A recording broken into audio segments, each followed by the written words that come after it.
โอเคพี่น้องนะเปิดภาพมาอยู่ที่หมู่บ้านกิจกรรมใหญ่เมืองท่าแตงแขวงเซกองพี่น้องเนาะเปิดภาพมาก็เห็นน้องตูนบ่แม่นบ่ตูนน้องบองนั่นแหละก็ไอ้วงแล้วก็ลูกชายของไอ้วงพี่น้องเนาะเอากราบทักทายสบายดีเด้อพ่อแม่พี่น้องเบิดสุขสุขคนพี่น้องเนาะก็ยินดีต้อนรับเข้าสู่ช่องเบาเจ็บ Channel คือเก่าพี่น้องเนาะเบาเจ็บก็สิไปหาน้องใหม่ก่อนพี่น้องนำมาอัปเดตเบิ่งเกลือน็อตไซหรือว่าเรียบร้อยสำใดนะงามหรือว่าบ่งามเดี๋ยวว่ากันพี่น้องนะแต่ว่าให้ทางบ่ตูนกับน้องบองก็ขึ้นไปหาน้องสุรัตน์ก่อนพี่น้องนะไปบ่ขอบใจหลายๆไปขึ้นบ่รบกวนแล้วบัดนี้บ่าวสาวเพิ่นพี่น้องเอ้ยไปก่อนเด้อบัดนี้เด้อนี่เพื่อนสารก็ประมาณนี้แหละพี่น้องเอ้ยน้องใหม่ก็ยังมาหาเด้อสบายดีเด้อปัดโตอีกแล้วพี่น้องบัวปันใดแล้วกับน้องใหม่นี่ยังไงกับ FC ดราม่าพี่น้องออนไซด์เลยเหือนเรียบร้อยป่ะเป็นยังไงพาไอขึ้นได้ป่ะได้ป่ะถึงได้ ไปไอ้บงไปน้องสิพาขึ้นไปน้องใหม่เอ้ยมีแต่ว่าให้ติดต่อเจ้าของบ้านประตูนี้ให้มาหับเอาเงินได้เลยเอาสิใจให้เด้อแต่ว่าน้องน้อยอยู่หันบ่โดยให้น้องเพิ่นโทรบอกเด้อไปนี่เงินซ่านกับบ้านนี่พ่อพี่น้องป๊าสวยมากครับพี่น้องเอ้ยไปน้องใหม่ขึ้นโดยเอาลงเลยเงินซ่านกับประมาณนี้แหละพี่น้องเอ้ยมาขึ้นไอ้บ้งไหมขึ้นไปเบิ้งเฮือนซานขึ้นติดประตูจังได้ขึ้นมากอะนี่แหละเห็นอันนี้เลยแต่ว่ากองเบาเจ็บนี่อันนั้น0.5บ่ได้พี่น้องนี่บ่แจ้งแต่ก็เอาเลยที่ขึ้นมากก็เห็นนี้ประตูใหญ่ทางเข้านี่เปิดมานี่เจอห้องพ่อแม่แงบเรียบร้อยเนาะได้อันนี้น้องน้อยน้องไม้แต่คักได้เพิ่นติดอยู่นี่เด้เบื้องนั่นเด้น้องไม้ใครบ้างเป็นบ่นี่คักบ่นี่ที่จริงแล้วเราบ่เคยเฮ็ดเด้ตัวนี้แต่ว่ากันโยนไอ้สร้างเพิ่นเฮ็ดตัวนี้เขาคิดดีเด้ตัวนี้นี่โชว์เรียบร้อยหลับเยอะครบโชว์ไข่เด้อวันนี้ขออนุญาตไข่เด้อผมทางนี้ก็เห็นเส้นทางเห็นเฮือนติ่งด้วยความแข็งเลยเนาะแน่นได้เฮือนหลังนี้เด้แน่นนะครับนี่ติ่งก็ยังบ่ติ่งไงพี่น้องเอ้ยไอ้บงไม่ได้ไอ้บงงามป่ะสุดยอดบนติ่งด้วยแน่นครับนะเพื่อนเราพวกยังบ่ได้ซ้ำนี่หรอกบ่ได้ป่ะบ่ได้ซ้ำนี่เพิ่นคักเดียวคักวะงามหลายเฮือนน้องใหม่งามว่าเป็นไงว่างามเลยโอ้คักเลยสำเร็จเรียบร้อยมันนี่ก็จ่ายเงินค่าเนี้ยบานประตูมาจ่ายเงินให้ประตูนเป็นจ่ายเพราะว่าเงินนำประตูแต่ว่าทางเจ็บกับมาเด็ดเบิ้งคือก็ประมาณนี้พอไปหน่อยถ้าซับมันจะขาดพี่น้องใบซ้ายมือหนึ่งไปปลูกมันนิดปลูกมันโดยปลูกมันซอยนิดโดยเราจางใช่ป่ะจางนี่หลายกระสวยนี่เท่าไหร่เอาให้แสนเดียวโดยไอ้นิดบ่สวยเลยอีกได้หายเลยได้จะหน่อยได้ไปหายเลยยูทูบเบอร์ไอ้นิดหายหน่อยแค่หายใหม่เนี่ยเป็นหน่อยจะหายไลค์โอ้ทางเลย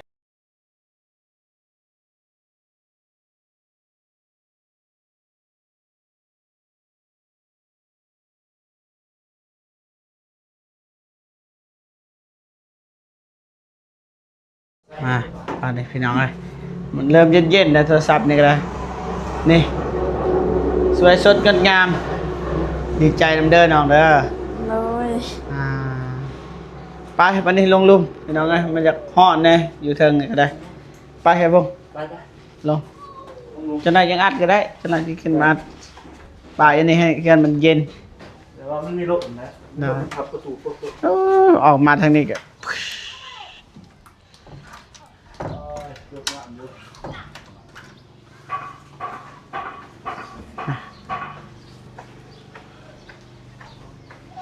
ไปลงพี่น้องเอ้ย เนี่ยครับ แน่นป่ะ โอ้โหตีก็ดิ แน่นอนเลยดิตั้งโบตีงเลยเฮือนหลังนี้แบบแน่นแห้งอะนะเฮือน หัวนั่งทุกๆ บ้านแถวเบาเจ็บนี่หมู่บ้านเบาเจ็บตีงเบิดบ้านนี่โบตีงพี่น้องเอ้ยสุดยอดละพี่น้องเอ้ยลงด้านล่างสีทายให้พ่อแม่พี่น้องได้เบิ่งทางด้านล่างก่อนสวยงามสำใดนี่สุดยอดหลายพี่น้องนี่เถอะนี่มานี่แกะส่วนเอ้าเบิดเลยมักแตงเบิดเลยน้องเอ้ยมีแต่ตัวน้อยๆยังพุ่นตัวพุ่นใหญ่เยอะทุกคนมากยังมักบวบป่ะ มักน้ มักน้ เขากินข้าวเที่ยงนะ ำครบเด้ผักมันถ้า ปุ๊บนะพวกพวกนึงกินปุ๊บ เขียนงามเนาะ ำขอบใจอะไรพี่น้อง เขียนงาม คนกันงามเพื่อนกันงามพี่น้องเอ้ยเหมาะสมอยู่ทางทีมงานเฮาก็ทำมาซอยลายกับลายเติบอยู่เพราะว่าเฮาก็มาสมทบพุ่นล่ะที่จริงจะบ่แม่นย้อนทีมงานมันสิเกิดเทือนหลังนี้ก็มาเจอน้องเพิ่นกำลังเฮ็ดเฮือนนั่นแหละแต่ว่าเฮาก็มาถ่ายคลิปแล้วก็เฮาก็มาสมทบใส่กันสิ่งใดซำนี้ถ้าเฮาบ่สมทบก็คือฮู้แล้วน้องใหม่ว่าบ่แล้วใส่อีกหลายปีแต่ว่าเฮาก็เข้ามาซอยก็คือประตูนี้แต่บานประตูใหม่ๆงบจากบ่ตูนพี่น้องเอ้ยทมิตก็นอกเพิ่นว่าถ้าบ่มีเฮาสิขึ้นไปนอนเลยผู้ใหญ่ก็ฟังบ่ได้ก็เลยจัดให้ซะประตูนเด้ประมาณนี้พ่อพี่น้องบ่ได้โหดผักบ่ได้โหดผักบ่มื้อนี้บ่โหดแล้วบ่หรือว่ายัง โคตรจะน้อยชีวิตตอนแรง จักหน่อยได้มาแต่เฮ็ดเวียกบ่มา ๆมา มา ที่ แต่ เวีย ซอยเอื้อนุนา เอ้ยนิด นิด เลย ได้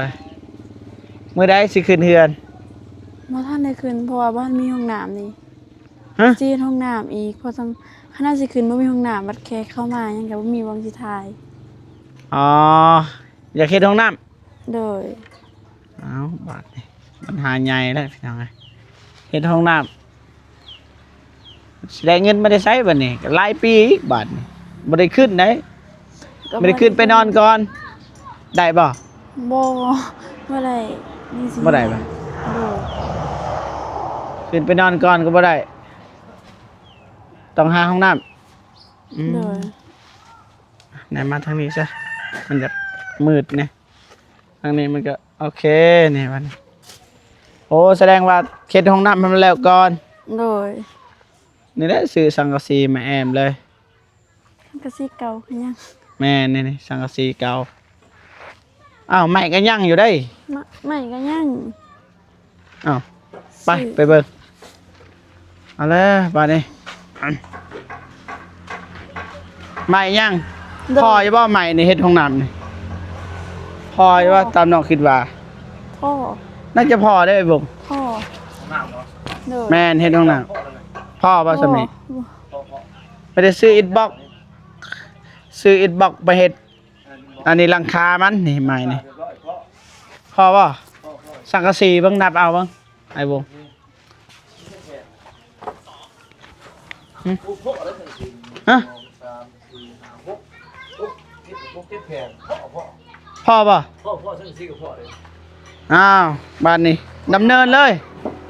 ได้หนึ่งของเราไม่เจอซื้ออิฟขนาดไหนไม่ใช่กัน จะซื้อ อินบ็อก แฮทรายปูนแล้วก็อิฐบล็อก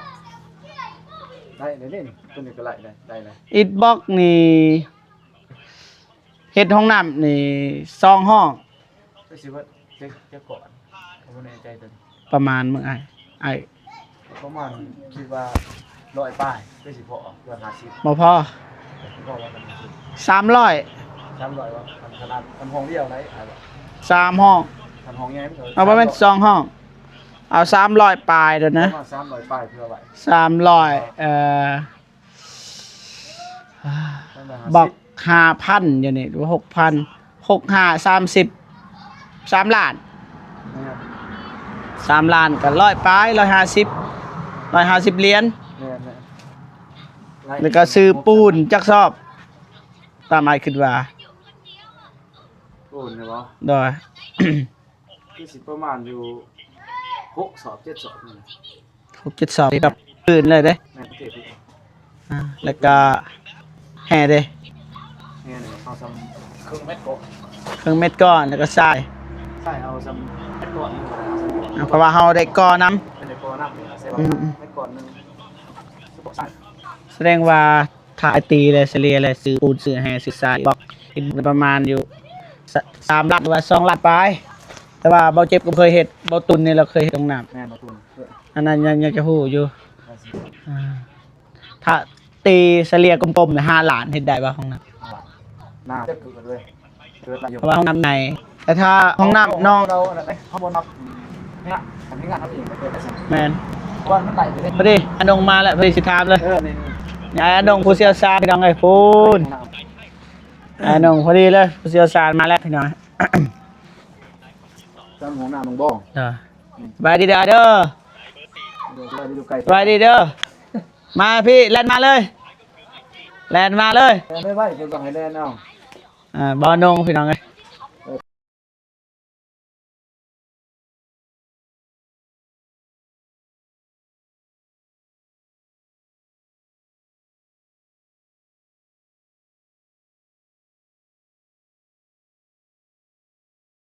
มาพี่น้องเอ้ยอายนงก็มาฮอดจอดถึงแล้ว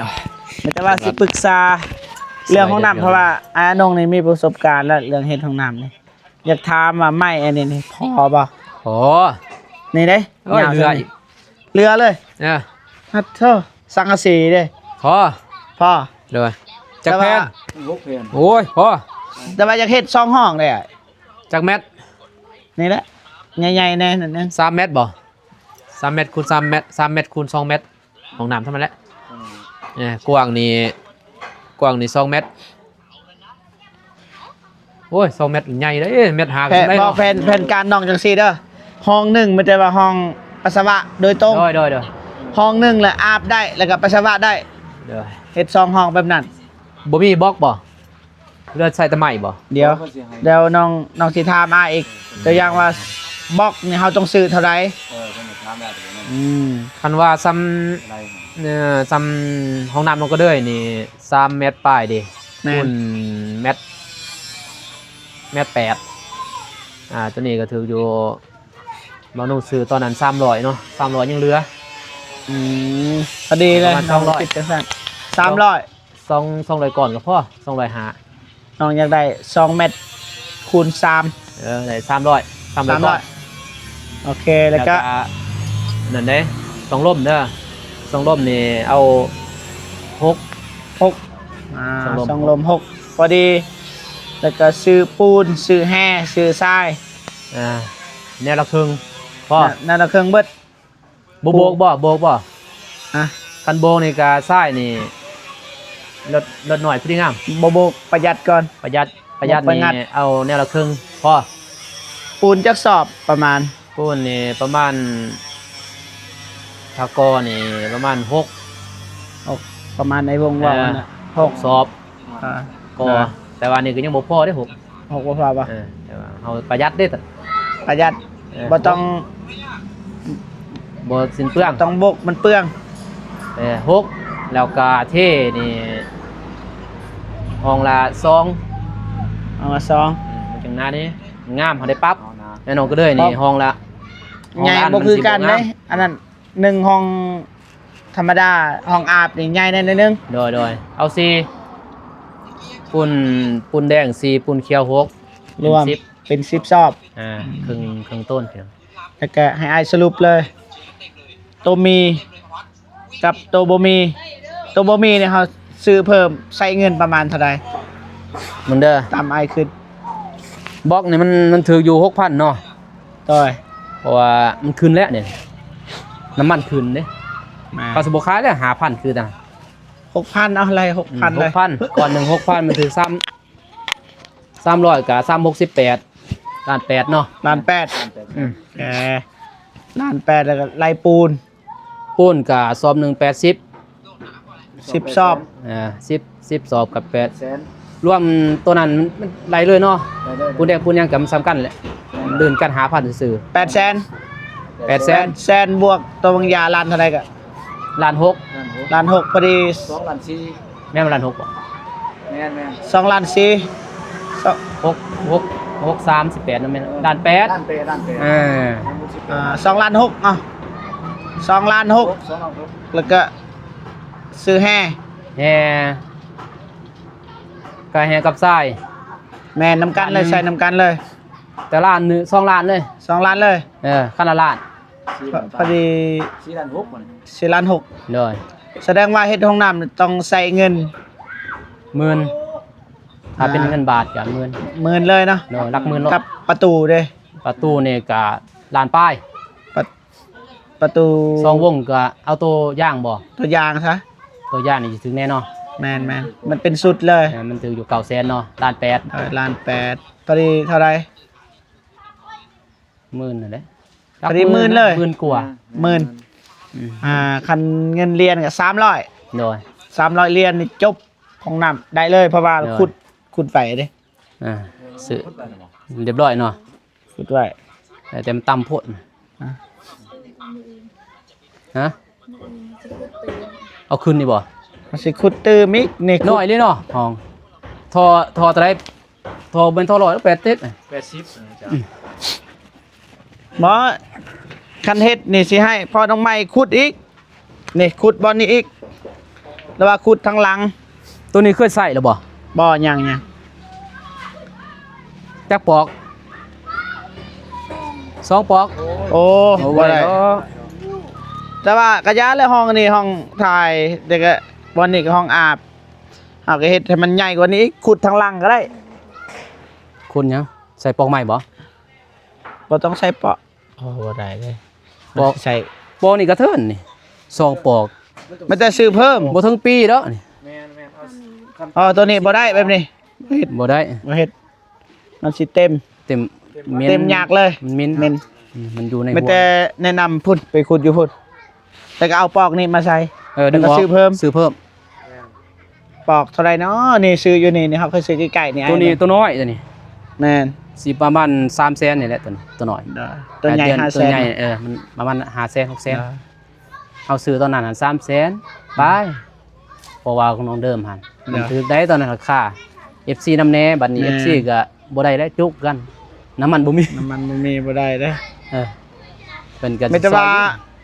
ให้น้องขุดเลยห้องน้ำเรื่องเงินสิมีหรือบ่มี จังว่ากัน เพราะว่าจุดน้องก็ตั้งใจอยากเฮ็ดแม่นบ่ ขุดอยู่หั่นเอาเห็นบ่ประมาณ4เมตรเด้อขุดลงไป ขุดใหญ่แห่งดี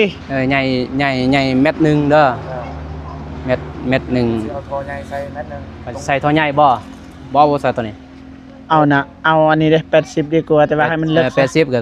เลิกกัน4เอา อืม 4เมตรสิซื้อเพิ่มพอ4เมตรมันสิได้ดุนแน่ ที่จริงแล้วบ่ทันมีงบเด้แต่ว่าน้องเพิ่นตั้งใจอยากเฮ็ด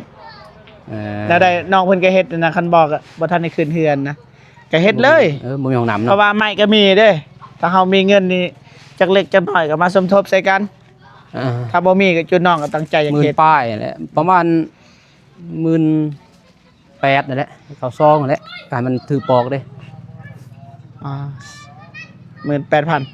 เอาจ้ะ ขอให้ซื้อปอกเด้กับบัวเด้บัววิด กับบัวหัววิดอีหยัง บัวก็300,000แม่นบ่ มันโคต้องเทงเนาะ ท่อก็100,000 มาแล้ว นี่แหละเฮ็ดอันนี่แหละนี่ไก่อันนี้ใหญ่เติบไปได้สับนี่ 10ปลายล้านบ่ตูนยังเท่าไหร่หมดน้องลอย น้องลอย